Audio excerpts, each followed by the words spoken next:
Hello, everyone. It's Hannelore. Thanks for joining me back. We are on the letter H of our beautiful hand embroidered quilt. And on this background, this is one of my wonky designs. I call it just feather fingers. They're just fingers of feathers. And I don't have a video showing you how I did these, but I will down the road. It'll be another short.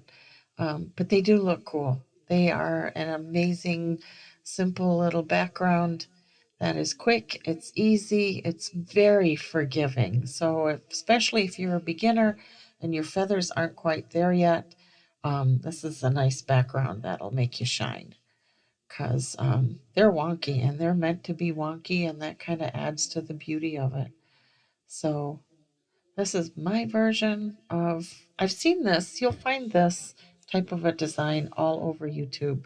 A number of different people do it and they have different versions of it. This is just my version. Again, quick, simple, and with a really cool effect. And then the little daisy flowers on the bottom just to fill in some space. So anyway, thanks again, you guys. I really appreciate you watching.